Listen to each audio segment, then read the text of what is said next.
You hear the scratching first, fingernails on stone, desperate and rhythmic, carving crosses into walls that were never meant to bear witness. The air smells of damp earth and extinguished candles.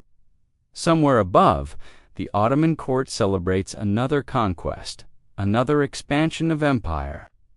But here, in chambers that don't exist on any official map, women are disappearing into darkness, not through execution, but through something far more calculated. They are being erased while still breathing. Before we go any further, I'm genuinely curious. Drop a comment and tell me where in the world you're watching this from. It's incredible how a story buried for centuries under Istanbul can reach someone reading this right now. Wherever you are, Constantinople, 1453. The city has fallen, but the shock waves are still spreading across Christian Europe like cracks in glass. Mehmed doesn't just want territory, he wants transformation. Within months of breaching the Theodosian walls, Ottoman forces begin sweeping through Greek monasteries and Balkan convents with surgical precision. They're not looking for gold or military intelligence, they're looking for women, specifically nuns. And what happens next won't be recorded in any official Ottoman chronicle. But the evidence carved into stone by trembling hands will wait 5 centuries to be found. The first raids happen at dawn. Sister Theodora stands in the courtyard of a hilltop monastery near Thessaloniki when she sees the banners. Not the chaotic pillaging she expected, but organized columns moving with bureaucratic efficiency. The Janissaries don't break down the gates, they knock. An interpreter reads from a scroll. The monastery is now property of the Sultan. The nuns have 3 choices: convert to Islam and receive protection, accept reassignment to imperial service, or face consequences left deliberately vague. Theodora looks at the younger sisters, clutching their prayer beads. Some are barely 15. None of them understand that the worst option isn't listed, it's the silence between the words. Across Greece and the Balkans, the pattern repeats with mechanical precision. In Adrianople, 40 nuns are loaded onto carts before sunrise, their white habits ghostly in the pre-dawn fog. In Thrace, an entire convent is emptied in under an hour, the abbess still holding her liturgical book as soldiers guide her toward waiting wagons. In Morea, sisters are rounded up from 3 different communities and marched together toward the coast. No massacres, no public executions, just methodical collection, like harvesting grain. European ambassadors will later write confused dispatches. The Turk takes Christian holy women, but kills them not. Their fate unknown, their voices silent. That confusion is the point. What the Ottoman Empire is doing requires a kind of cruelty that doesn't photograph. While in history books, the cruelty of bureaucratic precision. The ships arrive in Constantinople's harbor under cover of fog, their hulls heavy with human cargo that won't appear in any manifest. The women are transferred not to prisons, but to administrative holding stations near Topkapi Palace. Here's where the historical record gets deliberately murky. But archaeological evidence tells the story the chroniclers wouldn't. They're processed, names recorded in Turkish and Arabic phonetics, Orthodox Christian names twisted into unrecognizable sounds. Sister Magdalena becomes Magdalene, Sister Irene becomes Aaron, Sister Kyriaki becomes Kyria. It's not translation. It's the first stage of erasure.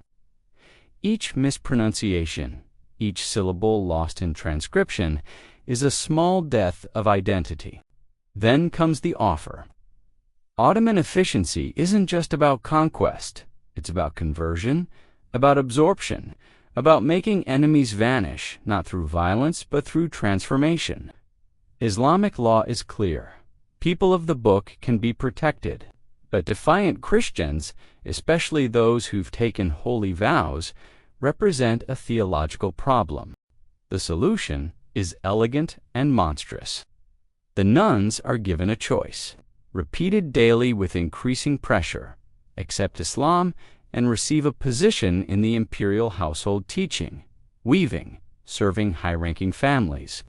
Some are even promised marriage to minor officials, a life of relative comfort in the sprawling machinery of empire, or refuse and wait.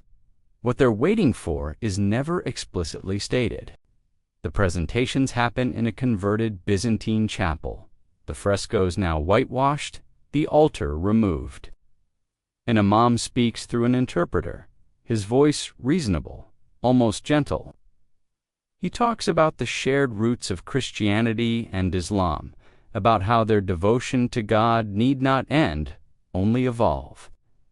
He promises that converted sisters will be given new names, yes, but also new purpose, new families, new lives. Some women weep. Others stare at the blank walls where saints once looked down with painted eyes. Sister Damaris is the first to accept she's 53, arthritic, terrified of dying alone in a foreign land. Within a week, she's moved to comfortable quarters, given new clothes, a new namek. The other nuns watch her disappear into the palace labyrinth and understand the trade: your faith for your life, your identity for survival. Some later European sources claim converted nuns were treated well, integrated into Ottoman society, even married into respectable families. But those sources never explain why none of them ever wrote home, why none of them ever appeared in any family records again, why their names vanished as completely as if they'd been drowned. The ones who refuse are moved deeper into Topkapi substructure. The palace sits on ancient Byzantine foundations, and beneath the grand courtyards and opulent chambers, there's an older architecture Roman cisterns, forgotten storerooms, sealed corridors from empires that rose and fell before either Christianity or Islam existed. This is where the empire places its theological problems. Not in dungeons exactly, in limbo. The chambers are small, barely 10 feet across, with vaulted ceilings that trap heat in summer and cold in winter. Light enters through narrow slits designed for medieval archers, now filtering weak daylight that never quite reaches the floor. The walls weep moisture. Moss grows in the corners. The women are given basic provisions: bread, water, thin blankets. No torture, no chains, just waiting. The psychological architecture of this punishment is sophisticated. They're not suffering enough to become martyrs. They're not free enough to maintain hope. They exist in a space designed to erode faith through simple, grinding tedium. But something unexpected happens. Sister Irene, who was a scribe before taking vows, begins scratching marks on the walls. Not words at first, just tallies of days, then crosses. Small ones at first, barely visible in the dim light. Carved with a shard of pottery she hides in her sleeve. Other women notice and begin doing the same. Sister Anna uses a small stone. Sister Maria uses her fingernails until they bleed. Within weeks, the walls are covered in tiny crucifixes, each one a prayer, a declaration, a refusal to disappear. When guards discover this, they whitewash the walls. The women wait until the plaster dries and start again. The empire responds by reducing their rations. Bread becomes thinner, water more measured. To women die that winter malnutrition recorded as natural causes in Ottoman ledgers that note their passing with the same emotional weight as depleted lamp oil. The survivors sing hymns at night, voices barely above whispers, until guards threaten to separate them into individual cells. So they stop singing aloud. Instead, they develop a system of rhythmic breathing, coordinated so perfectly that the slight echo in the vaulted chambers creates the suggestion of melody. You can silence voices, but you can't silence breath. The seasons pass without recognition. There are no feast days here, no church bells marking the hours. Time becomes something shapeless and heavy. Sister Theodora, who once kept precise accounts of the monastery's stores, begins marking the walls differently. A line for Irene, a curve for Magdalena. Every morning she touches each mark, counting, making sure no one has disappeared in the night without being remembered. Magdalena discovers the hidden room by accident. She's scraping moss from a damp corner, trying to create a slightly drier place to sleep, when a stone shifts. Behind it, a narrow passage, likely a medieval escape route or servants' corridor, leads to a chamber that isn't on any Ottoman map because it predates Ottoman control. The room is barely large enough for all of them to kneel, but it has something their assigned cell doesn't: a crack in the ceiling where a tree root has broken through, letting in a sliver of actual sunlight, real light. Not the gray half-darkness they've learned to navigate, but genuine day. They begin holding services there in secret, moving at night when the palace above sleeps, when even the guards grow drowsy at their posts. No priest, no sacraments, no altar, just women kneeling in dirt, reciting prayers from memory, passing around a makeshift cross fashioned from 2 pieces of broken pottery bound with thread from their unraveling habits. When one woman forgets a prayer, another remembers. When one loses hope, another holds her until dawn. This is where they carve the inscription that archaeologists will find in 1967. Lux in tenebris, lucet the light shines in darkness. Not a statement of defiant victory, but something quieter. A reminder to themselves that bearing witness is its own form of resistance. Sister Anna, who was once a teacher of young girls, begins reciting lessons in the darkness. Not religious instruction, but poetry, mathematics, Greek grammar. She teaches Sister Maria, who never learned to read, the alphabet by tracing letters in the dust. She recites Homer from memory, her voice turning the damp chamber into Troy, into Ithaca, into anywhere but here. The others listen, and for brief moments exist somewhere beyond stone walls.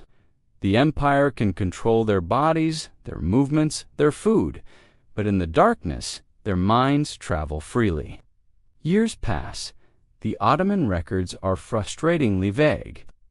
Christian captives, female status, detained pending resolution. Resolution never comes. Some women die. New ones occasionally arrive from later Balkan campaigns, though fewer as the century progresses and the empire's focus shifts east. The original group from 1453 dwindles. Each death is mourned in that hidden chamber, each name carved carefully into the wall by whoever has the steadiest hand that day. Theodora dies in 1461, 8 years into captivity, whispering the Lord's Prayer. Irene lasts until 1468, blind by then, but still able to trace crosses on the walls by touch. By 1470, only 3 of the original 40 are still alive. The empire never executes them. That's crucial to understanding what's happening here. Execution would create martyrs, stories, international incidents. This is different. This is demographic patience. The plan isn't to kill them, but to outlast them. Let time do what swords couldn't make them: irrelevant, then forgotten, then gone. It's a strategy the Ottomans will use again across centuries, not destroying but absorbing, not fighting but waiting. Power measured not in battles won, but in memories erased. But the women understand this too. That's why they keep carving. Every cross on those walls is a message to the future. We were here. We chose this. We did not yield. In their final years, they stop carving just crosses and start carving names.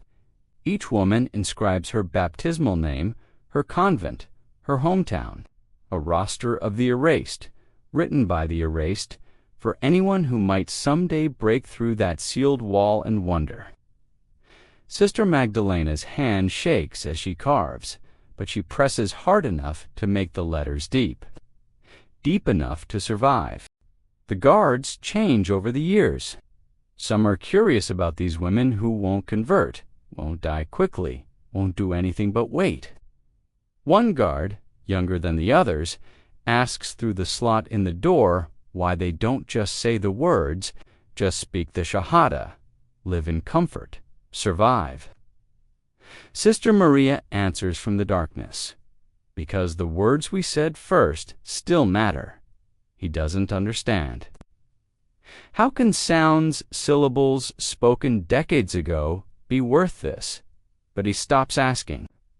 The last of them, a woman named Theophania, dies in 1470, 926 years after arriving in Constantinople.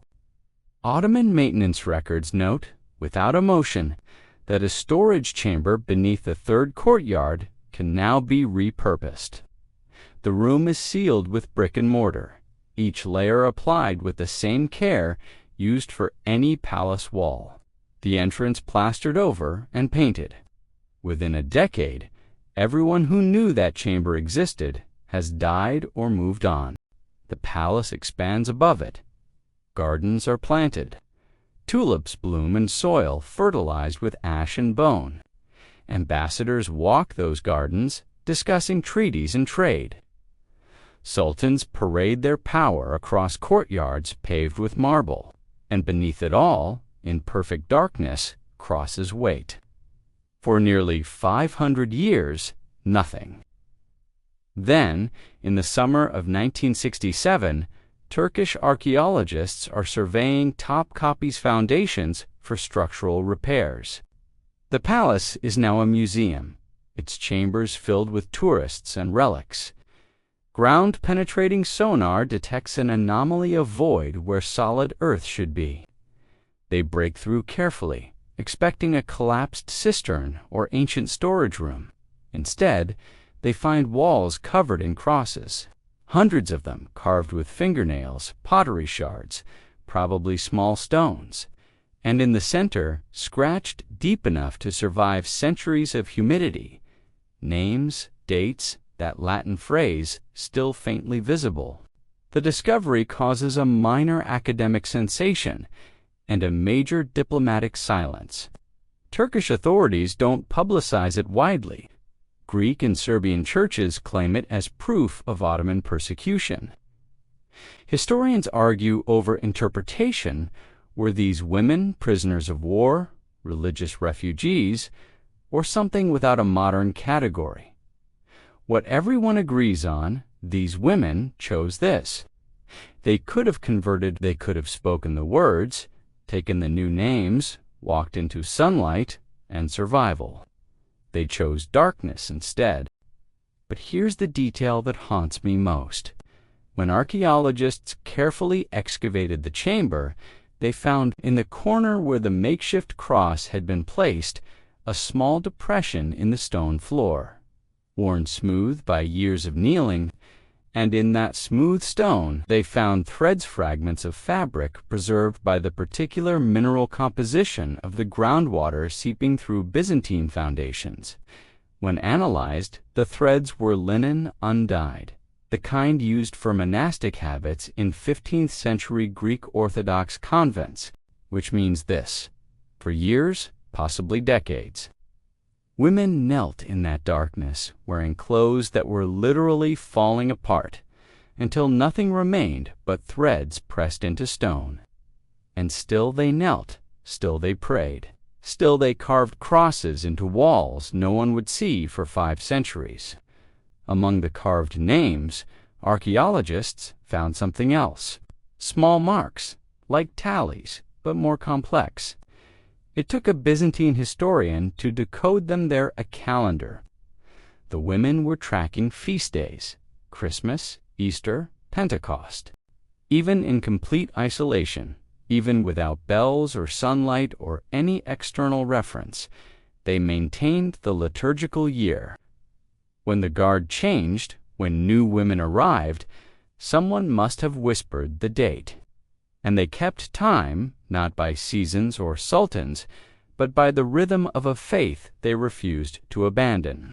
The empire recorded everything: tax receipts, military campaigns, architectural projects, the sultan's daily schedules, even the number of candles used in the harem. But this chamber, these women, their names, their decades of silent defiance, none of it made the official history. That absence is its own kind of record, because power always writes what it wants remembered. But sometimes the forgotten write back, in stone, in darkness. In crosses carved by women whose hands shook with hunger but never with doubt. There's a photograph from the 1967 excavation. Black and white, grainy, taken with inadequate lighting. It shows a wall covered in crosses, layer upon layer, some carved over others as plaster was reapplied. And in the corner, barely visible in the poor lighting, you can see the names. Greek letters, some barely scratched into stone, others driven deep with desperate force. The archaeologist's hand in the frame provides scale. The crosses are tiny, some no larger than a fingernail, which means the women who carved them did so by touch in near total darkness, feeling the stone, finding bare spaces, leaving marks too small for guards to easily erase. Today, that chamber is closed to the public, preserved as an archaeological site. Access is restricted to researchers with specific credentials. But if you visit Topkapi Palace, if you walk those grand courtyards where sultans once paraded their power, if you pause in the gardens where tulips still bloom, every spring stop for a moment, be still, and understand that beneath your feet, in darkness that has never fully lifted, there are walls that remember, crosses that testify, names that refused to be erased. They were buried beneath an empire, but they outlasted it. The Ottomans fell in 1922. Topkapi is now a museum where tourists photograph gilded thrones and admire calligraphy. But those crosses, carved by trembling hands in desperate darkness, are still there, still witnessing, still shining. Lux in tenebris lucet, the light shines in darkness, and the darkness did not overcome it.